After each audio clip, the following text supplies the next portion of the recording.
com Lucélia Moura, que são essas conversas que nós estamos construindo a pré-candidatura a vereadora.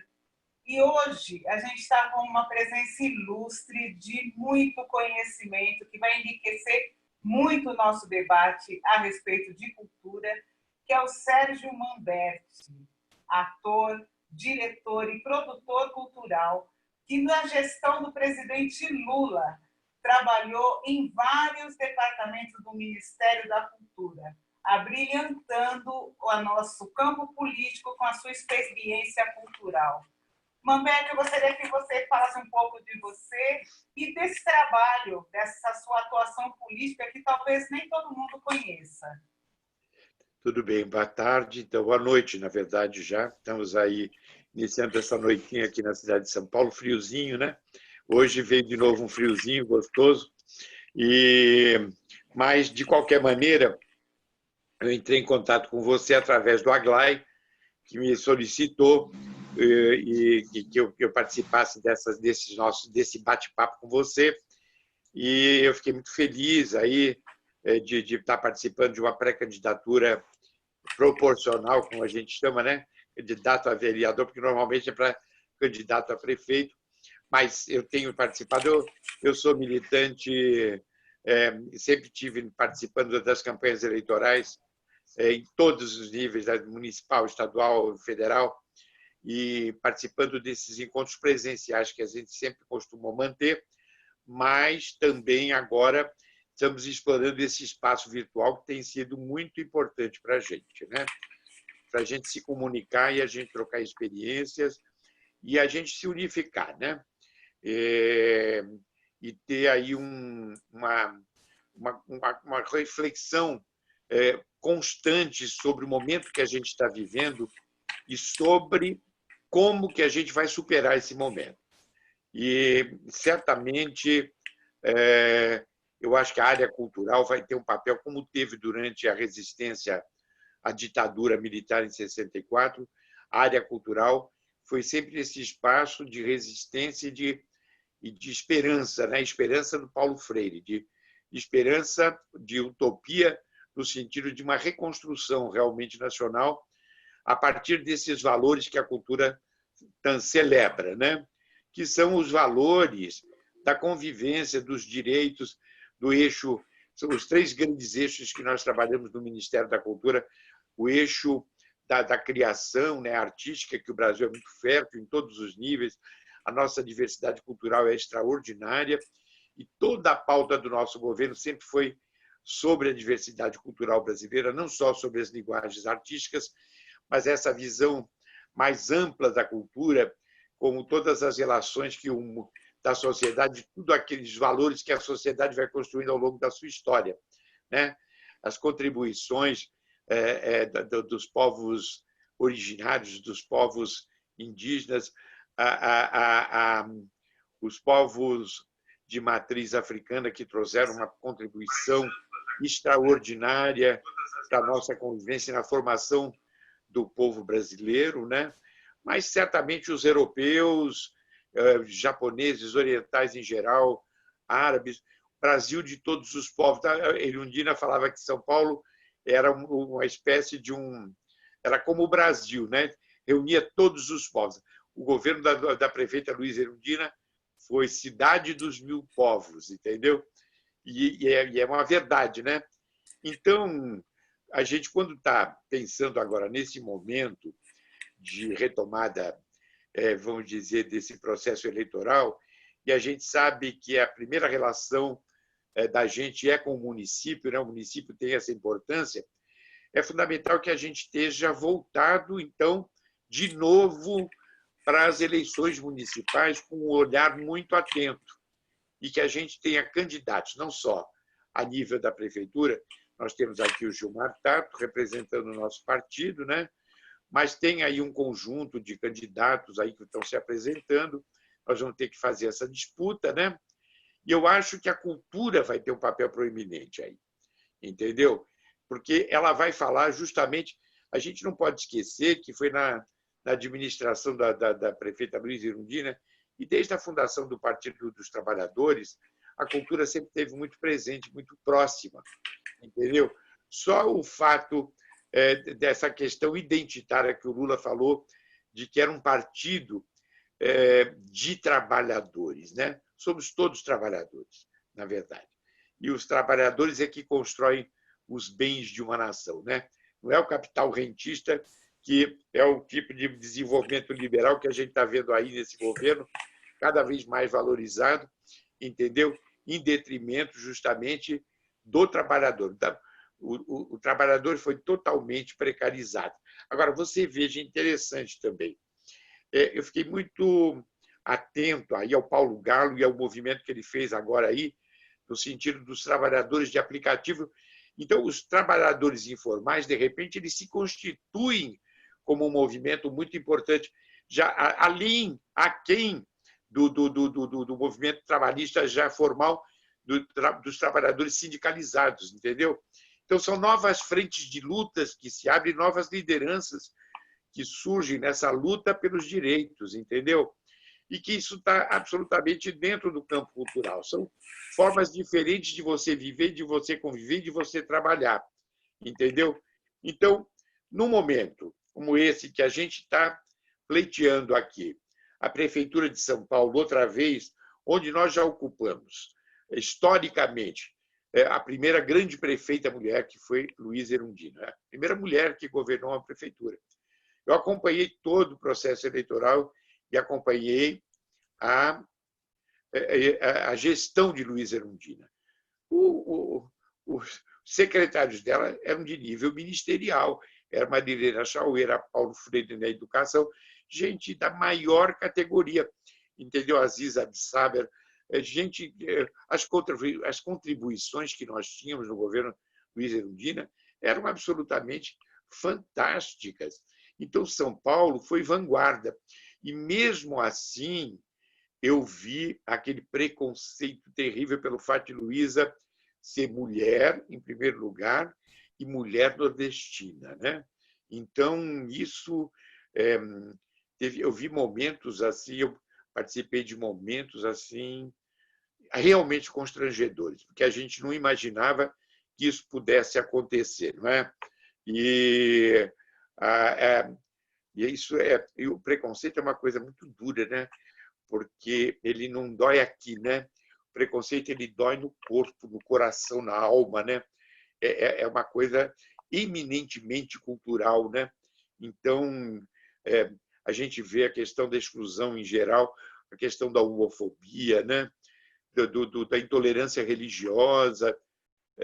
Então, a cultura tem esse poder de abarcar todos esses temas e de tratar isso de uma forma que faça com que as pessoas possam refletir e construir uma sociedade mais igualitária.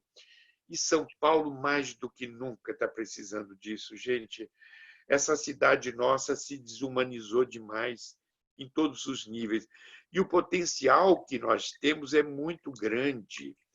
Nós temos várias regiões, a gente tem aí um compromisso tão grande de fazer com que as pessoas, principalmente a juventude de periferia, né? Principalmente os jovens pretos, né? Que têm sido tão vitimizados, né? Do ponto de vista da violência policial, uma convivência muito difícil, uma sobrevivência muito difícil. E a cultura tem esse poder. Aí a cultura, junto com o esporte, com uma administração que crie espaços para que essas manifestações possam estar presentes e essas pessoas possam estar se confraternizando.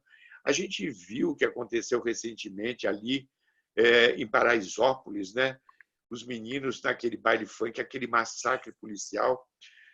Para mim, aquilo são coisas assim que eu falei, como é que eu posso viver numa cidade em que isso acontece e no dia seguinte a gente continua a conviver com isso, entendeu? E desaparece simplesmente como se não tivesse acontecido nada. Você vê o que aconteceu nos Estados Unidos agora com George Floyd, toda a sociedade americana e o mundo inteiro repercutiram essa violência. Essa violência aqui acontece todo dia, diariamente a população da periferia é morta e é violentada na sua convivência de todas as maneiras possíveis, inclusive na questão sanitária, na questão de condições de vida, de transporte, de trabalho, de tudo. Então, a gente não pode conviver com tanta exclusão, né? E aí eu acho que a cultura tem esse papel muito importante. Então, o compromisso, a administração da Marta Suplicy também foi uma administração diferente da Irundina, mas também que ela fez conquistas muito importantes. Aí os céus, né? Vamos falar dos céus aí. O que significaram os céus, entendeu? Foi uma coisa, uma conquista histórica, uma marca muito profunda. Mas também ela pensou na periferia, ela fez com que, vamos dizer, as ruas da cidade ficassem mais humanizadas. E tem uma série de conquistas que foram feitas no governo da Marta que a gente não pode deixar de valorizar, entendeu? E depois, na gestão do Fernando Haddad, que foi uma gestão muito difícil, no sentido de que ele encontra a cidade já muito deteriorada, né, pelas administrações anteriores. Então, ele tem que reconstruir a cidade quase do zero, né? Então, tem aí um processo muito importante. Ele saneou as contas da cidade, ele deu uma nova importância, vamos dizer, a convivência aos espaços públicos, a criação aqui desse espaço de convivência da Paulista, que foi uma das marcas, as ciclovias, né? Algumas conquistas aí, algumas marcas de administração muito importantes que ele fez. Mas, infelizmente, a população não soube reconhecer, não deu a reeleição para ele a partir de coisas que absolutamente periféricas, que não estavam na esfera de administração dele. E, nesse momento, a gente está com um candidato, que é o Gilmar Tato, que eu fiz uma live com ele esses dias, entendeu? E ele ficou justamente dar à cultura esse relevo especial. E estabelecer essa, vamos dizer, essa parceria com educação, com saúde pública é muito importante, está ligado à questão cultural e à questão do meio ambiente, né? São Paulo precisa. Eu sou do Bexiga aqui.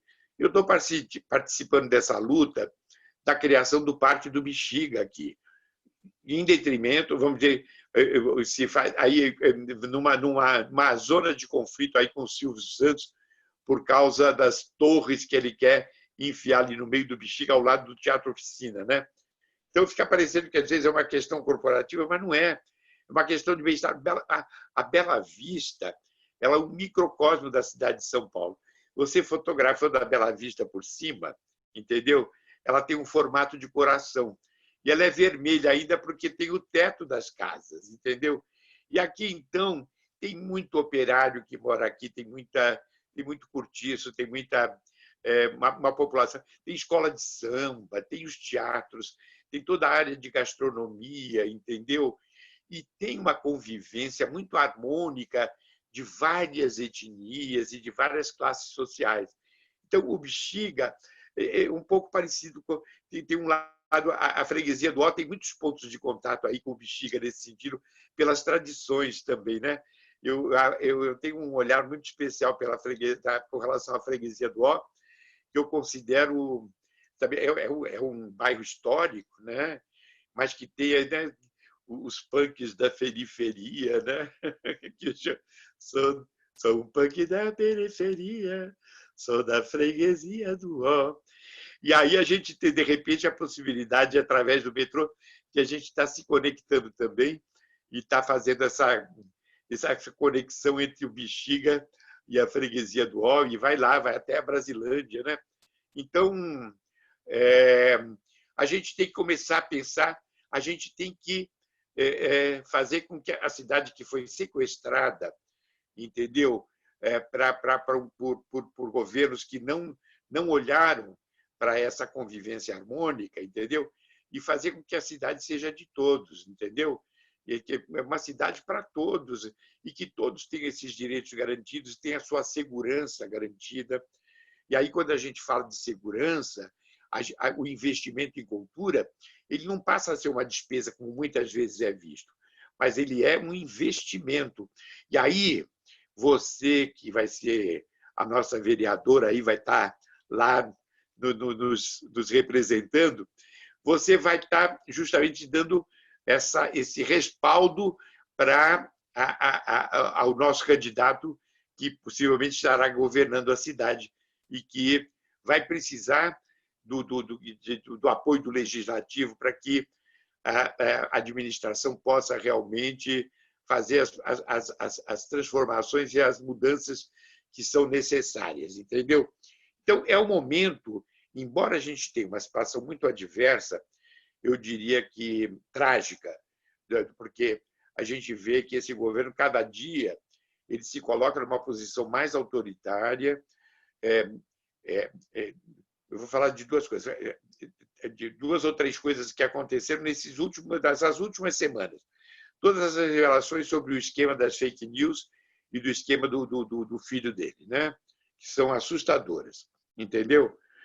Mas, de repente, a gente vê na Globo, a gente vê que o pessoal do Facebook expropriou, lá, bloqueou o pessoal do gabinete do ódio no Facebook, mas também bloqueou o WhatsApp do governo petista, estabelecendo um paralelo, como se o Partido dos Trabalhadores tivesse alguma coisa que ver com o que aconteceu com as fake news. É uma coisa muito desproporcional. Então, também tem uma demonização um pouco dos nossos governos populares, que continua, que permanece, entendeu? E que a gente tem que reconquistar esse espaço outra vez, para que as pessoas possam compreender que só com uma participação social e governantes com esse compromisso a gente vai poder fazer as mudanças e fazer com que a cidade seja mais humana. São Paulo tem tudo para ser uma grande cidade, tem uma vida cultural intensa, tem uma diversidade cultural extraordinária. Eu acho que a gente tem que reocupar os céus e multiplicar esses céus, entendeu? A gente tem que fazer com que as subprefeituras elas atuem nessa sinergia. Certamente, uma das coisas que eu vejo fundamental é uma conferência municipal de cultura nessa cidade. São Paulo não tem plano municipal de cultura, tem, mas não foi implementado. Foi implementado durante o governo do Haddad, mas não foi aplicado, não foi essa gestão do PSDB, do Dória, simplesmente esqueceu do plano municipal de cultura. A gente fala, o Sistema Nacional de Cultura prevê que, para ver o repasse fundo a fundo, que é o ideal, principalmente numa situação como essa, da questão da pandemia, para fazer o repasse dos recursos,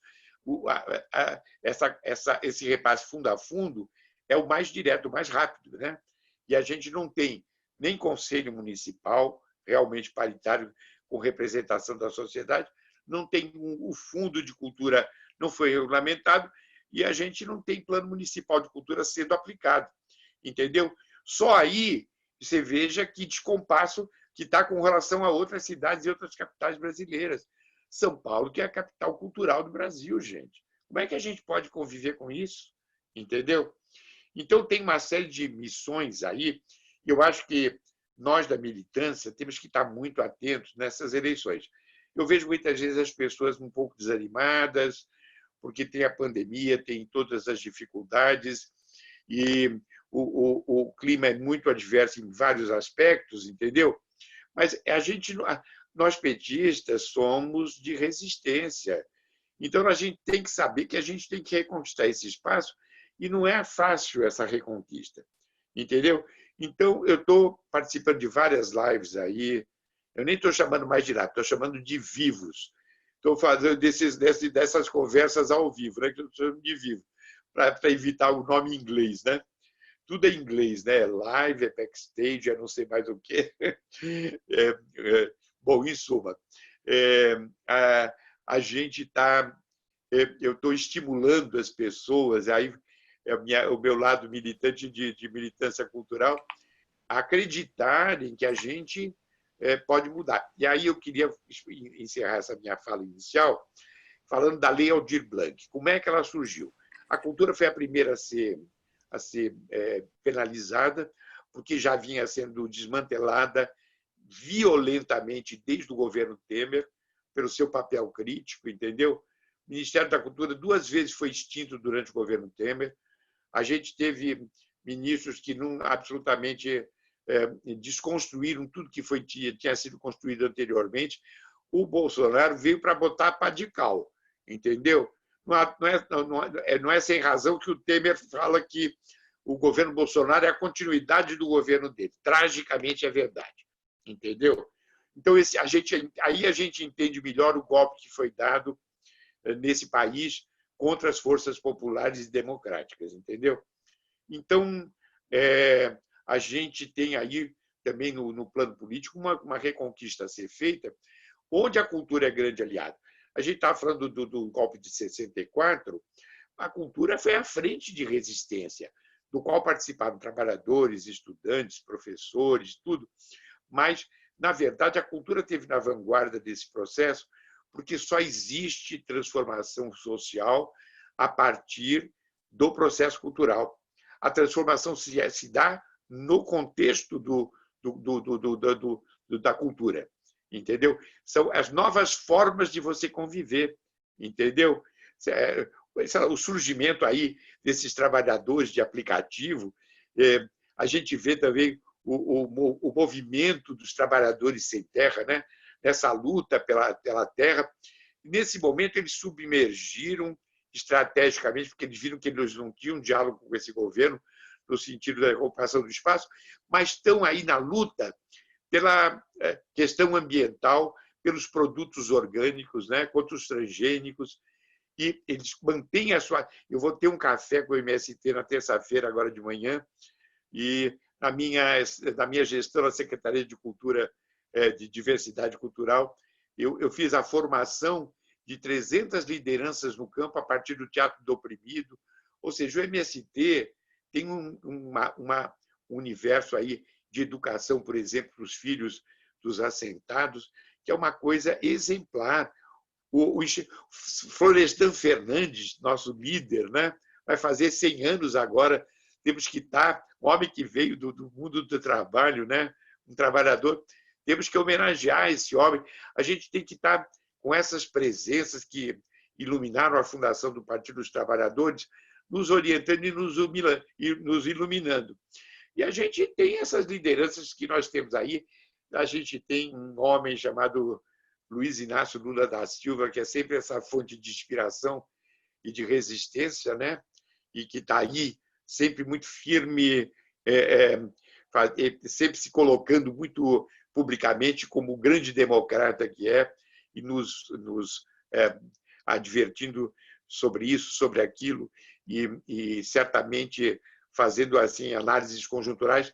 Mas eu vi as análises. O Zé Dirceu foi meu companheiro de luta na época da minha juventude e tal, através dos movimentos estudantis. Eu estava iniciando minha carreira no teatro.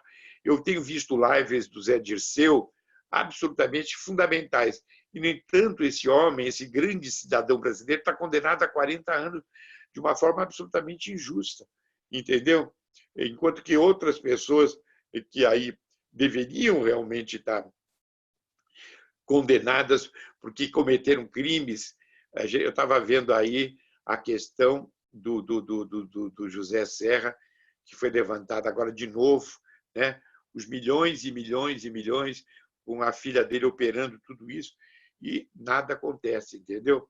De repente, o Fabrício Queiroz é liberado, entendeu? Sendo que estava claro que o Fabrício Queiroz estava tentando, vamos dizer, obstruir as investigações, não só das rachadinhas, mas principalmente do assassinato da nossa querida Marielle, que se tornou um símbolo da nossa luta, entendeu? E que até hoje não chegou. De repente, ele e a mulher dele, que nem estava presa, recebeu esse indulto de uma prisão domiciliar. Como isso pode acontecer, gente? É porque ele é amigo do presidente, queria ver se fosse um dos nossos, entendeu? Então, tem aí questões assim políticas que a gente tem que estar, de uma certa maneira, tentando fazendo essa reflexão, para a gente ver a importância que a gente tem na nossa luta nesse momento, entendeu? De fazer que o Brasil, de novo, esteja aí entre as 5 potências importantes do mundo e esteja participando desse concerto e possa garantir à sua população as melhores condições de vida que a gente merece, né? Pela riqueza dessa diversidade cultural e pela nossa luta que a gente está. Então, nesse momento, a gente conseguiu reconectar todo o legado dessas nossas gestões no Ministério da Cultura. Jandira Fegali, a deputada do PCdoB, foi uma grande articuladora. Ela colocou essa lei em movimento, ela ampliou essa repercussão nacional. Chegamos aí, eu fiz uma live no dia ao Congresso, a Câmara Federal aprovou, só o Partido Novo, que de novo não tem nada, é que votou contra. Mas praticamente unânime, no Senado Federal, o senador Jacques Wagner, que lá fez a sua intervenção, a sua articulação e conseguiu unanimidade. E conseguimos fazer com que esse governo, que não tem nenhum compromisso com a cultura, no final acabasse aprovando a lei emergencial. E agora a gente está na etapa da execução. Então, a gente tem que estar nessa luta para que esses recursos cheguem na mão de quem precisa. Entendeu? Na verdade, a gente está tendo um orçamento para a cultura aí, que vem de um Fundo Nacional de Cultura que estava contingenciado, da ordem de 3 bilhões. São 3 vezes os recursos orçamentários que a gente tinha por um ano para a pasta. Então, é uma conquista histórica. Então, eu estou participando desse movimento. Hoje estive participando, durante a minha gestão, eu e o Américo Córdova, a gente estimulou a criação de consórcios municipais, entendeu? E tem um consórcio Culturando, que é o primeiro do Brasil, um consórcio que a gente fez com a AGECIP, que é uma agência de municípios. E hoje nós estamos fazendo um curso para as pessoas se cadastrarem e mobilizarem também as administrações municipais e estaduais para que esse recurso seja repassado, porque nós temos prazos. E tudo que esse governo quer é que esse governo que a gente não consiga executar esses recursos e esse dinheiro volte ali. Inclusive, eles fizeram uma pegadinha que não voltaria para o fundo, voltaria para o tesouro. Então, a gente também até isso a gente tem que estar cuidando. E o nosso relator aí da MP, que vai liberar os recursos, é o nosso deputado líder da minoria, Zé Guimarães. Em suma, a gente não deixou eles respirarem, entendeu? E é assim que tem que ser, entendeu? E eu acho que a sua campanha tem que ir muito por aí, viu? Nessa confiança que você tem, entendeu? Você é mulher, você é preta, você tem aí uma responsabilidade enorme de estar nos representando ali no Legislativo, entendeu? Porque, primeiro, que eu sei que eu já conheço você, a gente não se conhece pessoalmente, mas já conheço a sua militância, entendeu? Então, é preciso que a gente tenha pessoas com esse compromisso que você tem, entendeu? Então, quero dizer que você pode contar comigo aí na sua campanha e aceitei de muito bom gosto esse convite do Agrai para estar participando dessa live, entendeu? E de a gente estar junto nessa luta. Mandeli, a gente tem hoje um cenário catastrófico da pandemia e que acabou deixando mais agudo e mais agravado um abandono que a cultura já vinha sofrendo desde o golpe. E tudo indica que nós teremos um longo processo de recuperação após essa crise maior do contágio, das pessoas internadas, doentes, do desemprego. A Lei Aldir Blanc, ela prevê um período mais longo, um futuro, ou nós teríamos que avançar em legislações, em ações para garantir profissionais da cultura, os produtores de cultura, por um tempo maior, considerando essa recuperação. Lembrando que provavelmente nós vamos voltar com casas de espetáculos com a lotação bem reduzida, né, para poder cumprir as questões sanitárias. Veja bem, ela tem prazo, né? Ela se esgota no dia 31 de dezembro, junto com os planos emergenciais, entendeu? Mas eu não acredito que a questão da situação de emergência vai estar resolvida até o final do ano. Então, o que a gente tem de concreto é, nesse momento, fazer a execução disso. Mas a gente tem que aí ter uma perspectiva de um prolongamento dessa ação emergencial, entendeu? Porque não é... E a gente tem condições de fazer isso. O Brasil tem condições de fazer isso e deve fazer isso. Mas a gente não tem um governo que tenha esse compromisso.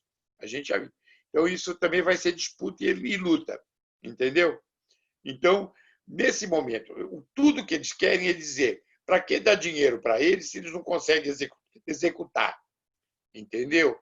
E aí, se a gente não conseguir, certamente a gente vai ter dificuldades nessa execução, porque ela esbarra em muitos protocolos, aí tem aspectos.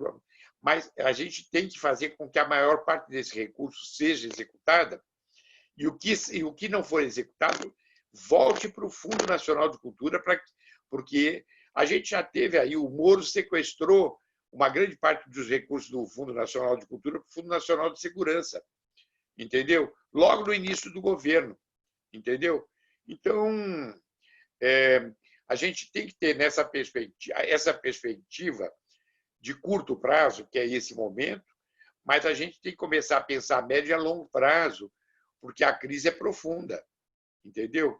Então, mas para isso nós temos que estar reconectados e temos que estar unidos. E a Lei Aldir Blanc significou essa união. A gente vai estar em condição de fazer, Lucélia, um cadastramento nacional dos trabalhadores da cultura, coisa que a gente não tinha conseguido fazer anteriormente. Entendeu? Aí, como de repente tinha a questão de recursos envolvida, aí o pessoal meio desperta, né? Porque aí não é, bate no coração, no estômago e no bolso, né? Então, as pessoas veem que saem desse plano imediatista, né? E falam assim: ah, não, eu não quero trabalhar, eu quero. Eu já conquistei isso, está muito bom. Ou seja, não, a gente sabe que essa conquista é constante. Eu estou com 81 anos, gente. Eu nunca parei de militar, nunca parei. Nunca tive descanso, entendeu? Porque não dá para descansar. Porque a herança que nós temos de dominação dessas elites é muito grave. A gente não conseguiu superar a questão da escravidão no Brasil até hoje, gente. Eu faço parte de um movimento chamado Humanos Direitos, que trabalhou contra o trabalho escravo, onde tem vários artistas, o Wagner Moura, a Dira Paz, a Cristina Pereira. O que eu andei percorrendo esse Brasil na luta contra o trabalho escravo é uma coisa impressionante. Durante o governo Fernando Henrique, a gente não avançou praticamente nada. E no nosso governo, nos governos populares, a gente avançou bastante, mas essa presença é muito forte. Eu estava vendo a Lilia Schwartz ela falou assim: eu sou uma mulher do século XIX. Ela falando assim: a gente não saiu do século XIX, entendeu? As lutas, não houve abolição nenhuma, entendeu? Ou seja, essa conquista ainda tem que ser feita. E a gente vê que isso acontece até mundialmente, né? O que aconteceu nos Estados Unidos é uma prova disso, entendeu? Essa intolerância, essa discriminação terrível. Em suma, é uma luta que não tem, que não pode ter descanso. Então, certamente o ideal seria que a gente tivesse um prolongamento. Mas, em primeiro lugar, hoje, agora, nesse momento, a gente tem que pensar na execução. E aí o Consórcio Culturante, por exemplo, está dando esse curso. A gente tem que se apropriar das cartilhas. A Benedita já emitiu uma cartilha, mas tem outras cartilhas, entendeu? A Confederação Nacional dos Municípios, os fóruns estaduais e municipais de cultura se integraram. Então, eu diria que você deve procurar se informar e se integrar, porque essa é uma luta que, de uma certa maneira, ela significou uma conquista histórica diante de um momento como esse, em que praticamente a gente não tinha conquista nenhuma. A gente mobilizar toda a sociedade brasileira, toda a diversidade cultural. E a gente conseguir essa vitória de ter a lei aprovada, isso eu considero um marco histórico político da nossa resistência, entendeu? E aí muitos contribuíram para isso, o nosso legislativo, mas essa grande mobilização. Então, ela tem que estar presente também, esse espírito, nas eleições municipais, entendeu?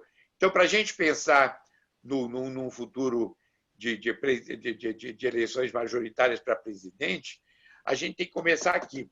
E todas as nossas administrações petistas e o modo petista de governar se construiu nos municípios.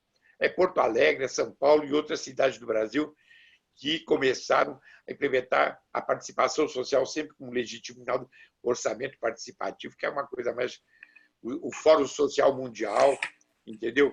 As conferências de cultura que nós fizemos, entendeu? É fundamental que São Paulo tenha uma nova conferência municipal de cultura, nem que seja virtual. E a gente, com a lei Aldir Blanc, a gente está em estado permanente de conferência, entendeu? Inclusive, estamos aí pensando em fazer uma aferição das metas do Plano Nacional de Cultura que eu implementei antes de sair do Ministério, que vence agora, e a gente já tem que pensar, pelo menos, num novo plano paralelo ao governo. Então, temos que começar a fazer uma ação paralela de construção, entendeu? Ou seja, temos muita luta pela frente aí, mas reconquistar o governo de São Paulo certamente tem um significado estratégico. Uma das propostas que eu trabalho aqui na pré-candidatura é a questão de incentivo à produção artística e cultural das periferias. Eu lembro que, quando eu era adolescente, eu participei de um festival de bairro, que foi organizado por um grupo petista, um núcleo petista na época, e que nós ficamos 2 dias com vários artistas, artesãos. Foi um grande movimento, acho que foi realizado uma vez só, mas eu sinto que espaços como esses poderiam criar várias avenidas paulistas abertas, ruas abertas, na cidade inteira, porque na periferia a rua aberta não pegou, e não pegou porque ela não tinha atrativo. Mas eu acredito que esses atores, esses artistas, eles estão escondidos aí na periferia buscando espaço. Então, eu entendo que a prefeitura deva dar um incentivo para que eles possam se aprimorar, para que eles tenham essa visibilidade. E uma das questões que eu coloco é um projeto de residência. Nós temos, não falta em São Paulo, equipamentos de cultura do município, teatros, casas de cultura, oficinas de cultura, os céus. Esses locais poderiam ser espaços de residência para atores sem teto, para que eles pudessem ali ter um espaço de ensaio, de testes, de apresentação. É viável uma proposta dessa? O município tem como fazer essa difusão? Olha, durante o Ministério da Cultura, a minha secretaria foi a Secretaria da Identidade e da Diversidade Cultural. A gente criou condições para que toda essa cultura de periferia, o hip hop, o funk, as tradições, as festas tradicionais da cultura popular fossem privilegiadas com políticas públicas. E isso também aconteceu em termos das administrações estaduais e municipais. Hoje, em todo lugar do Brasil, em muitas secretarias de Estado, tem a Secretaria da Diversidade, que cuida justamente dessa diversidade cultural que está presente na cidade, mas particularmente nas periferias, entendeu? Então, certamente, a gente tem que ter políticas públicas que privilegiem editais e recursos que alimentem essa produção, porque isso vai certamente diminuir a violência, fazer com que a juventude vamos dizer, tenha um motivo para se ocupar, mas aí a gente tem que ver como que a gente vai encontrar novos espaços para que essas manifestações aconteçam. A gente pensou sempre nos galpões das escolas de samba, nos lugares onde tem, nas escolas, bibliotecas, certamente os céus, como espaços de confraternização e de convivência. Mas por que não as praças também? Por que não as ruas também? Mas a gente tem que ver como que a gente organiza isso, entendeu? E certamente, eu acho que muitas vezes eu vejo falar assim, temos que fazer um conjunto habitacional. Faz aquele conjunto, empilha todo mundo ali e não tem um espaço de convivência, entendeu? Se esquece do espaço de convivência. Gente, é só você ver os condomínios de luxo. Meu filho mora num condomínio muito bom lá no Rio de Janeiro, eles têm até supermercado, entendeu? Tem atividades culturais dentro do condomínio e tal, que você não precisa sair de casa, entendeu? Não estou falando isso. Eu acho que eu sou um pouco contra essa visão um pouco de feudal, de você estar encerrado dentro de uma realidade. Mas o que eu estou falando é o seguinte, que é possível, sim, a gente pensar... Eu me lembro que, quando a Erundina começou a fazer os mutirões para a construção de moradias populares, tinha um espaço que era reservado para a cozinha. Então, as mulheres ali faziam uma cozinha coletiva.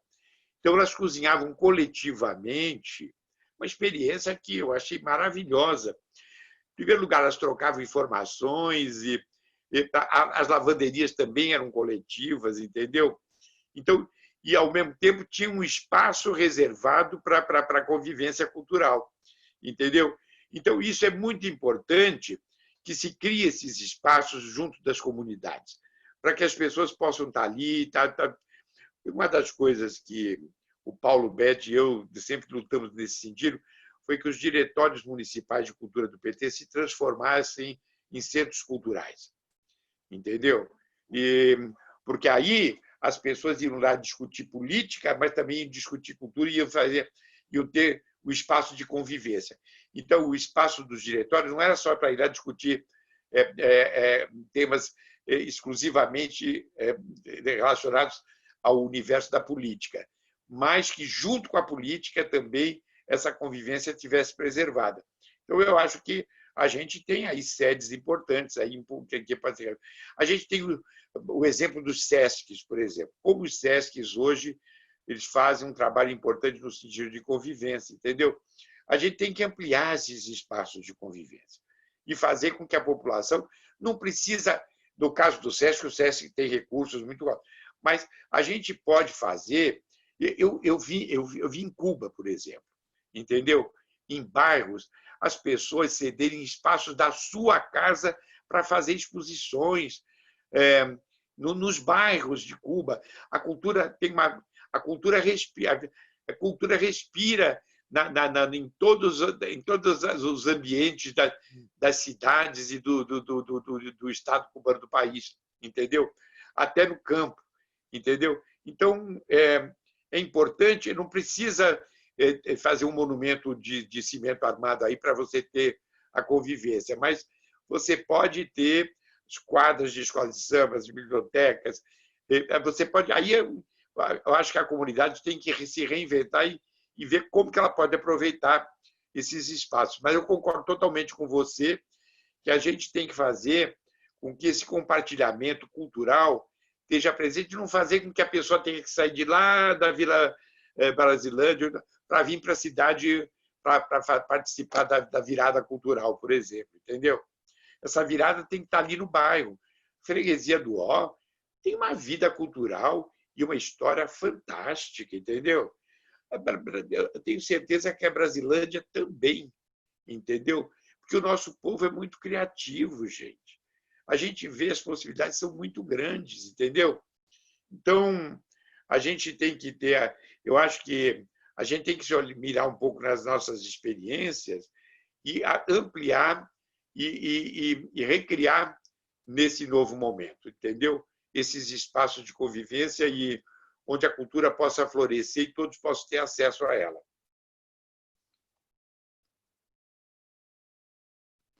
Uma outra questão é que a gente sente meio apartado educação e cultura. Não vejo um desenvolvimento cultural nas escolas. Né? Por que numa escola particular tem aula de dança, tem aula de teatro, tem aula de música. E nas escolas públicas isso quase que é inexistente e está lá uma criançada com o cérebro em toda a condição de desenvolver. Nós temos muitos talentos escondidos nessas escolas municipais, estaduais, e eu acho que fazer essa ligação de educação e cultura é fundamental se a gente quiser enriquecer, não formar só a plateia, né? Porque tem muito projeto de formação de plateia.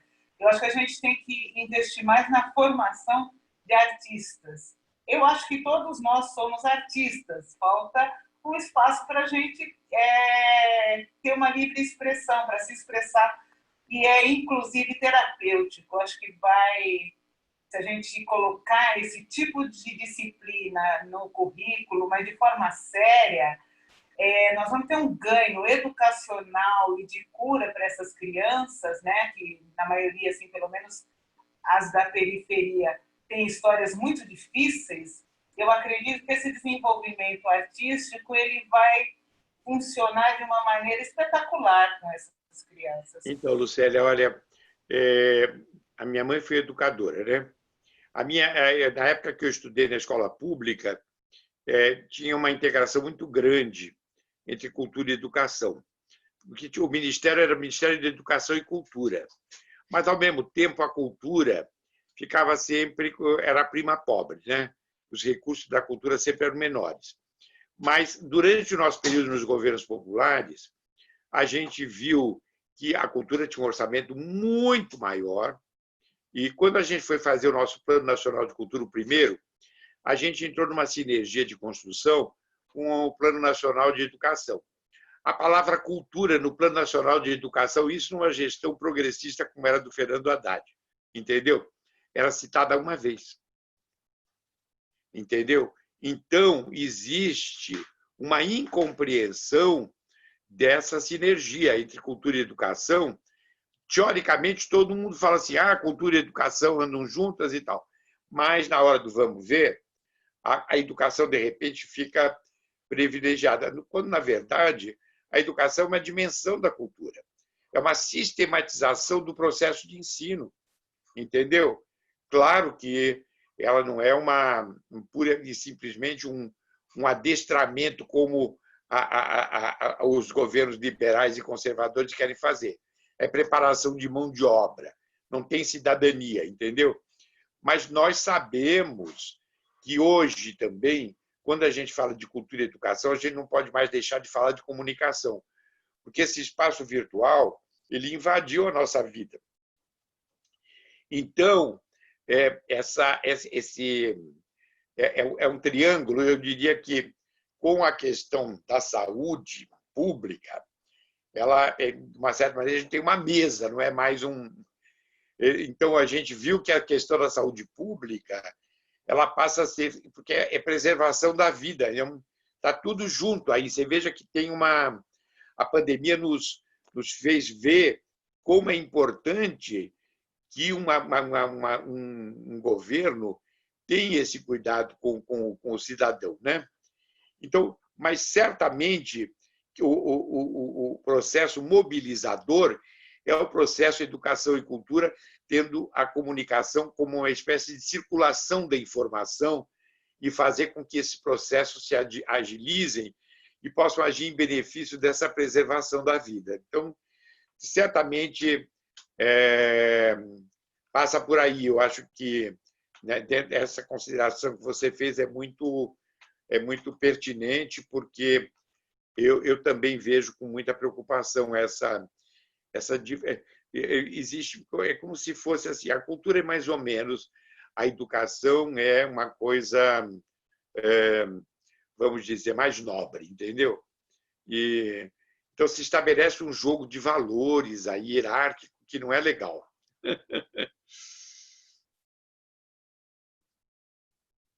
A gente tinha que colocar isso de uma maneira mais horizontal, né? Mais horizontal. Elas são complementares. Eu acho que é fundamental o exercício da arte, a expressão através da arte na escola. Acho que Das expressões culturais em geral. Todo o processo criativo tem que estar presente junto com o processo educacional. Entendeu? O Paulo Freire fala isso claramente, gente. Nós temos um mestre e um gênio em termos de educação. Tudo que nós estamos falando aqui, imagine, está tudo na pedagogia do Paulo Freire. Entendeu? Por que o Paulo Freire é demonizado? Entendeu? Nem nas nossas administrações o Paulo Freire teve a proeminência que ele deveria ter. Entendeu? Embora ele seja muito citado, mas no plano prático, a gente tem que ter mais Paulo Freire na vida. Entendeu? E o Paulo Freire fala justamente dessa coisa de que a cultura ela e a educação ela se manifestam dentro do próprio universo que a pessoa está vivendo e da vivência que ela tem dentro do seu território, entendeu? Então, que são vivências diferentes e que têm que ser respeitadas, entendeu? Agora, eu queria assim, abusar um pouco da questão do militante. Essa pandemia ela está expondo para a gente que o modo capitalista de produção não nos atende. E, ao continuar assim, nós teremos um triste fim enquanto humanidade. Qual é a solução? Passaria pelo socialismo uma solução para que a gente não tivesse mais essas dificuldades para a arte, para a cultura, para acesso a direitos, para um direito à cidade, para um direito à vida pleno? É possível? Olha, gente, possível é. A nossa proposta de governo sempre foi uma proposta socialista, né? Um socialismo democrático, evidentemente, não um socialismo autoritário, que já aconteceu em outros momentos da história da humanidade. Eu acho que o PT ele nasce sob o signo do processo democrático que Lula simboliza até hoje, né? Na luta pelos direitos e pela liberdade de expressão, né? Certamente, uma sociedade saudável e feliz, a questão o regime socialista democrático é o regime ideal. O PSDB, em princípio, é um partido socialista democrático, né? Só que é só no nome, né? A gente viu qual é o tipo de adesão que eles fizeram e qual é o tipo de governo que eles fizeram, entendeu? Eu acho que os nossos governos foram os que mais se aproximaram desse universo, vamos dizer, de uma pátria socialista, entendeu? Cuba tem conquistas extraordinárias, mas ali, por várias circunstâncias, ainda tem um regime um pouco restrito no sentido das liberdades individuais, por causa das condições que ela tem de oposição por parte ali dessa guerra contra o embargo, né,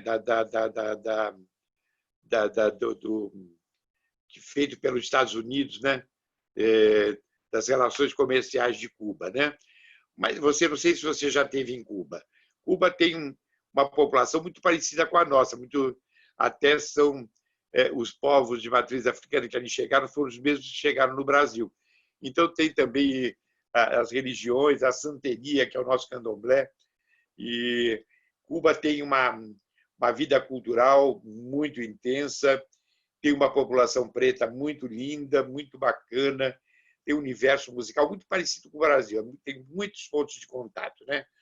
Mas as conquistas históricas do ponto de vista da relação entre educação, cultura e saúde são fantásticas, entendeu?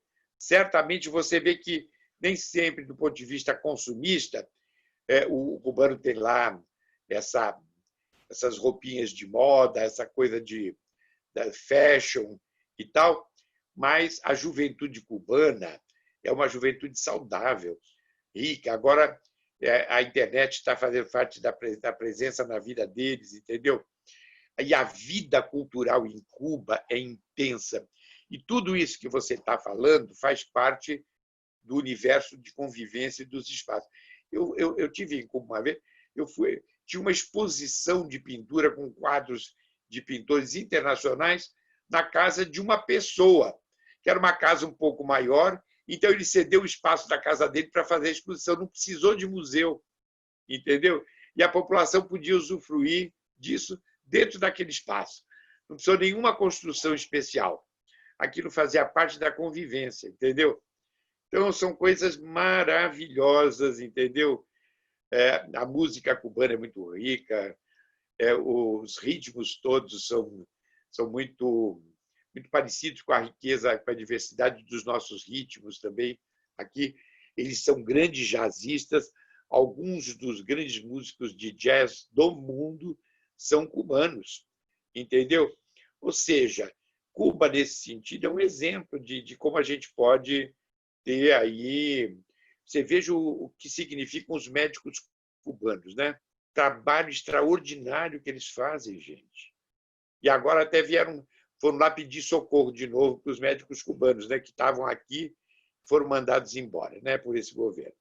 Então, certamente a gente tem que também estar pensando nesse aspecto, né, de realmente a construção, a gente caminhar para a construção de uma pátria socialista, onde tem os direitos garantidos, né? Onde esses valores... Eu vi que na Holanda, nesse momento que é momento de mudança, que 170 acadêmicos holandeses fizeram um projeto de decrescimento, ou seja,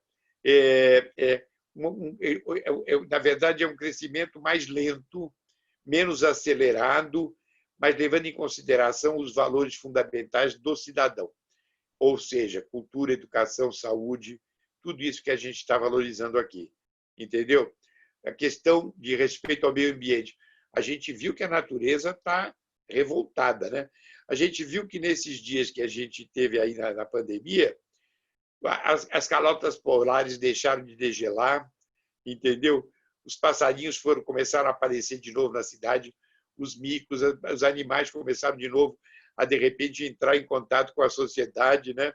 Apareceram aí nos jardins e nas praças. E quando eu estava vendo aí que o Mourão estava dizendo para os investidores internacionais que não querem mais investir no Brasil por causa do desmatamento na Amazônia, ele justificando e dizendo que isso não era responsabilidade do governo. Entendeu? A questão de que os povos indígenas fiquem fora das políticas emergenciais, ele vetou todos os artigos de uma lei emergencial de socorro aos povos indígenas, ele impediu o uso de máscaras nos presídios. Gente, isso é genocídio, gente. Isso é crime. Como é que a gente pode conviver com isso, gente? A gente está falando aqui de propostas extremamente civilizadoras, mas como é que elas vão poder conviver com um governo que faz exatamente o contrário? Então, tem aí um desequilíbrio aí que precisa ser corrigido de alguma forma, entendeu? Mas eu acho que eu vejo que vai ser uma eleição difícil, não vai ser simples, porque a gente tem que estar se reconstruindo nessa luta, mas a gente tem que botar peso nessa luta. E a nossa militância é uma militância que sempre está na rua. A gente vai ter que ver como é que a gente transforma esse corpo a corpo que a gente sempre fez vamos dizer, fazer com que esse ambiente virtual possa substituir, em parte, essa nossa presença, né, nessa campanha. Tem um comentário aqui do Nado Itaguari. Ele é um militante petista e ele está encantado com a Nado Itaguari. É uma figura fantástica. A gente fez uma live também sobre cultura e ele nos presenteou com uma poesia que ele fez para a Lei Aldir Blanc, maravilhosa. E ele está falando, ele está encantado com a proposta de transformar os DZs em polos culturais, em centros culturais, que eu também acho maravilhosa. E ele também diz que os centros de cultura popular citados, propostos por Paulo Freire, são o caminho da Revolução Socialista Democrática. Exatamente. Concordo plenamente. Que é revolucionário até hoje, por isso que ele é demonizado. É.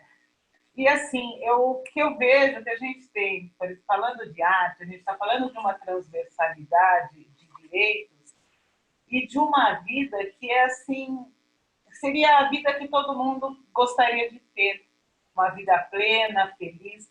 No entanto, você mesmo disse que vai ser uma campanha difícil, nós vamos ter que reverter toda uma lógica do antipetismo, de demonização. Como seduzir as pessoas para o melhor? Porque eu acho que a proposta de mais cultura, de saúde, de educação, é uma proposta de uma vida encantadora. Você falou de Cuba, as pessoas não falam de Cuba, até por preconceito, e admiram a Dinamarca, e admiram, sei lá, a Suécia. Mas lá é assim, tem cultura, tem saúde, tem educação. Como seduzir esse povo? Como abrir a mente desse povo? Olha, gente, eu vejo que essas conquistas históricas que a gente fez nas administrações populares, no governo popular do Lula, elas ficaram muito presentes, entendeu? Tanto que a Lei Aldir Blanc ela se reconstrói a partir dessa memória e desse legado, entendeu? Então, isso não desapareceu, entendeu? Mas, claro que nós temos que avançar nessa institucionalização, entendeu? E aí a gente tem que conquistar esses novos espaços. Então, eu digo que as eleições municipais agora, elas vão ter esse caráter de uma retomada, entendeu? E a gente não pode achar que a gente vai resolver esse problema do dia para a noite. Mas a pandemia escancarou as desigualdades de uma tal forma que o mundo inteiro está tendo que se recolocar. Eu acho que, inclusive, os modelos econômicos vigentes aí, internacionalmente, inclusive, vão ter que mudar. A gente viu a tragédia que é a ausência do Estado nos Estados Unidos. Lá não tem SUS. Aqui a gente, pelo menos, tem um SUS que foi construído a duras penas, entendeu? Então, o Obamacare, ele se inspirou no SUS, mas ainda é vamos dizer, uma iniciativa muito primeira. E você viu como o Trump tentou desconstruir o Obamacare, entendeu? Toda essa questão também da mobilidade das populações em função das necessidades, né? Essas grandes migrações internacionais, as tragédias que têm acontecido aí. Você viu que agora o Brasil se colocou numa posição tão ingrata que tem 13 países que estão sendo praticamente exilados de todos os países que os brasileiros possam estar lá. Então, tem estudantes brasileiros que ganharam bolsa dos Estados Unidos e que vêm do Brasil estão proibidos de irem para lá. É a mesma coisa na comunidade europeia, porque o governo não está cuidando da saúde das pessoas, então nós passamos a ser uma ameaça com relação à saúde pública. Entendeu? Você veja a que nível que a gente chegou de desconstrução, entendeu? Mas a gente já teve momentos em que a sociedade percebeu que esses governos populares elas beneficiaram 52 milhões de pessoas que saíram da zona de pobreza, dessa pobreza que o Betinho chamava dessa pobreza indecente mesmo, né? Do nível abaixo do nível de pobreza. A gente tirou, mas a gente cometeu talvez uma falha em não ter dado a dimensão política dessas conquistas, entendeu? Não deu tempo. Eu nem considero como uma falha, porque eu estava no governo, não é que a gente não pensasse nisso. A gente até pensou nisso. Eu acho que o Ministério da Cultura teve um papel importante, mas não deu tempo de fazer as duas coisas juntas, entendeu? Então, a gente tem que começar a reconquistar esse espaço.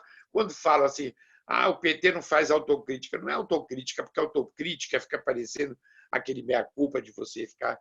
A gente tem que fazer uma reflexão sobre as nossas fragilidades e ver como a gente pode avançar, entendeu?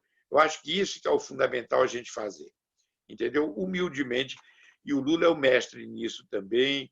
Eu acho que nós, petistas, a gente tem esse exercício dentro das nossas conversas internas, quando a gente faz, vamos dizer, o reconhecimento das nossas fragilidades e as nossas tendências, muitas vezes, eu às vezes fico um pouco preocupado com que essas tendências ficam uma espécie de uma disputa de poder que não deveria haver. Mas eu acho que essa diversidade de tendências dentro do partido é muito importante no sentido da pluralidade de opiniões.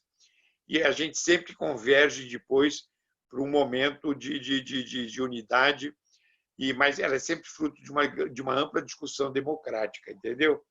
A gente precisa reconquistar esse espaço democrático da discussão e da presença dessas tendências na nossa convivência também, e que elas não fiquem em espaço só de disputa de poder, né? Que houve uma tendência para que isso acontecesse, entendeu? Então, é um momento da gente estar muito junto, né? E essas tendências têm que convergir para uma proposta que nos reconduza a esse novo momento.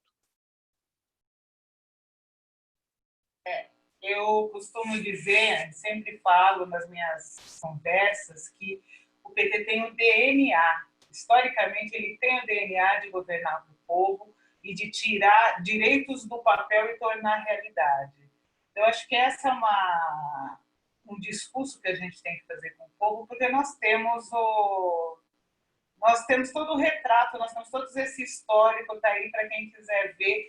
E, infelizmente, nós temos termo de comparação, né? A situação ficou tão ruim que a gente está conseguindo comparar. A gente era feliz e sabia. Nós estamos caminhando para o final, Mamberti. Eu estou profundamente grata com a sua presença aqui. A sua fala foi maravilhosa. Eu fiz milhares de anotações, estou cheia de responsabilidades a partir da sua fala. E eu gostaria que você fizesse uma fala final para nós, encerrando esse bate-papo maravilhoso sobre cultura. Então, por favor, Sérgio. Obrigado, Lucélia, pelo convite. Obrigado, Aglaé, todos os que participaram dessa sala. Eu queria dizer que foi muito bom a gente estar conversando aqui sobre a nossa cidade, sobre a nossa trajetória. E eu tenho 81 anos, são 64 anos de carreira, mas é praticamente o mesmo tempo de militância política, e houve avanços e retrocessos, mas no momento nós estamos num momento de retomada. A crise é deles, não é nossa, entendeu? Então a gente tem que saber claramente que a gente tem elementos para uma reconstrução muito importantes. Eu acho que várias coisas, a gente tem a memória da nossa trajetória, das nossas propostas. E temos que acreditar que elas são as propostas corretas para a gente reconduzir o país para essa trajetória de um progresso que não seja esse progresso careta, entendeu? Onde seja um desenvolvimento fundamentado aí onde o cidadão não tem espaço, entendeu? E certamente a gente tem que pensar no espaço da cidadania para esse modelo um modelo de desenvolvimento sustentável na sua amplitude, entendeu? Onde a cultura, a educação, a saúde, a convivência, esses valores e principalmente os direitos estejam garantidos, entendeu? E a gente tem uma sociedade equalitária, entendeu? Onde todo mundo possa realmente ter a liberdade de expressão garantida. Então, eu acho que esse é o nosso patrimônio e esse é o nosso espírito de luta, é o que deve nos mover nesse momento. E saber que São Paulo é uma capital cultural do Brasil, uma capital econômica também. Então, nós temos uma responsabilidade muito grande de ter um governo que represente essa pluralidade de povos que convivem aqui na cidade e com tantas injustiças aí que precisam ser corrigidas. Então, nós temos uma missão aí histórica de reconquista e de avanço. Então, eu queria dizer que temos que estar aí muito ativos e militantes nesse novo momento e a gente conquistar espaços aí nas administrações municipais nesse momento. Queria deixar um beijo bem grande, agradecer a todos a presença e dizer que a luta continua. Na luta sempre. Muito obrigada, Mambete. Eu gostaria de agradecer a todos que nos acompanharam na sala do Facebook da Lucélia Helena na Luta, e agradecer a Araci Andrade, Ubuntu Namastê, Alexandre Soldar, Reginaldo Portela, Letícia Évora, uma bailarina excepcional com a gente, Rosiane Avelar, Nabi Itaguari e tantos outros que nos deram o prazer da companhia nessa conversa maravilhosa. Gostei muito da intervenção aí do Nado, maravilhosa. Fala com ele que eu estou mandando um abraço. Eu vou pedir para ele me mandar a poesia, eu vou mandar para você. Eu quero. E terminamos assim mais um bate-papo com Lucélia Moura. Obrigada a todos. Obrigado, Daniele.